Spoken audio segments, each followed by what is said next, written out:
നാളികേരത്തിന്റെ നാട് നമ്മുടേതല്ല എന്ന് നമുക്ക് കുറേ പിറകിലേക്ക് പോയാൽ മനസ്സിലാവും.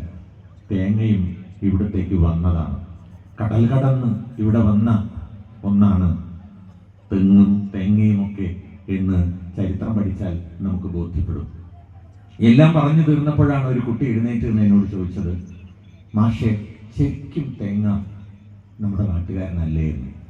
അപ്പൊ ഞാൻ ആ കുട്ടിയോട് പറഞ്ഞു, മോളെ അല്ല, ശരിക്കും തേങ്ങ നമ്മുടെ നാട്ടുകാരനല്ല എന്ന്. അപ്പൊ തൊട്ടപ്പുറത്ത് നിന്ന് ഒരു കൂട്ടുകാരനെ എഴുന്നേറ്റ് നിന്ന് എന്നോട് ചോദിച്ചു, സാർ അപ്പൊ നമുക്കൊരു തേങ്ങയില്ലേ എന്ന്. അതൊരു പ്രധാനപ്പെട്ട ചോദ്യമായിരുന്നു. നമുക്കൊരു തേങ്ങയും ഇല്ലേ എന്ന്.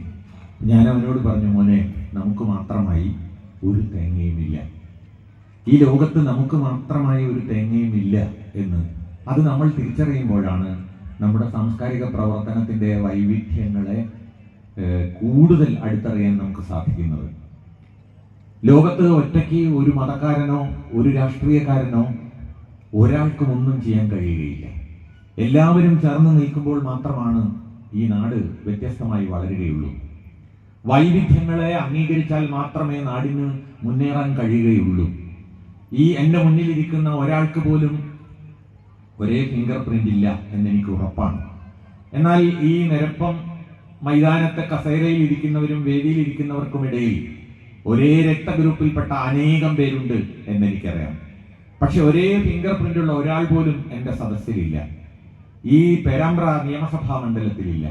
കോഴിക്കോട് ജില്ലയിലും കേരളത്തിലും ഇന്ത്യയിലും ലോകത്തിലുമില്ല. 800 കോടി മനുഷ്യർ അധിവസിക്കുന്ന ഈ ഭൂമിയിൽ വളരെ ചെറിയ ഒരിടത്ത് 800 കോടി വൈവിധ്യങ്ങളെയാണ് പ്രകൃതി തുന്നിപ്പിടിപ്പിച്ചിരിക്കുന്നത്. ദൈവവിശ്വാസികൾക്ക് പറയാം ഈശ്വരൻ തുന്നിപ്പിടിപ്പിച്ചത് എന്ന്.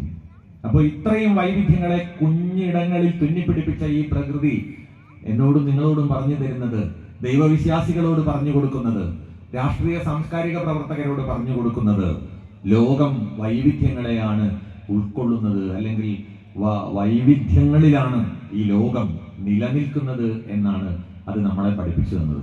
അതുകൊണ്ട് തന്നെ 800 കോടി വ്യത്യസ്തതകളോടുകൂടി ചിന്തിക്കുന്ന തലച്ചോറുകളാണ് ഈ നാട്ടിൽ ഉണ്ടാവുന്നത്.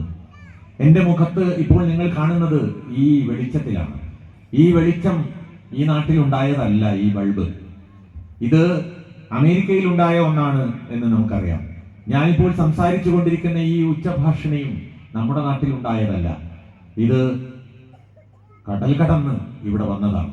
നാടകങ്ങളോടൊപ്പം ഉച്ചഭാഷണി ഉണ്ടായിരിക്കുന്നതാണ് എന്ന് എഴുതി വെച്ച ഒരു കാലം ഉണ്ടായിരുന്നു അത്ര. നാടകവും അങ്ങനെയാണ്. നാടകം നമ്മുടെ നാട്ടിലുണ്ടായതല്ല. അത് വിദേശ രാജ്യത്തുണ്ടായ ഒരു കലാരൂപമായി അത് പടർന്ന് പന്തലിച്ച് നമ്മുടെയൊക്കെ നാട്ടിലേക്ക് ഇങ്ങനെ വന്നതാണ്. അല്പം പിറകോട്ട് ഇങ്ങനെ പോയാൽ നമുക്ക് കാണാൻ കഴിയും, നമ്മളെല്ലാവരും ഏതോ കാട്ടിൽ പിറന്ന മനുഷ്യന്റെ സന്തതി പരമ്പരകളായി ഇങ്ങോട്ട് വന്നവരാണ് എന്ന്. അപ്പൊ പിന്നെ ജാതി മത വർഗ വർണ്ണ വൈജാത്യങ്ങൾക്ക് ഒരു സ്ഥാനവുമില്ല എന്ന് നമുക്ക് ബോധ്യപ്പെടേണ്ടതുണ്ട്. അതാണ് ഒരു ഗ്രന്ഥാലയത്തിന്റെ സാംസ്കാരിക സമ്മേളനത്തോടനുബന്ധിച്ച് നമുക്ക് മുന്നോട്ട് വെക്കാൻ കഴിയുന്ന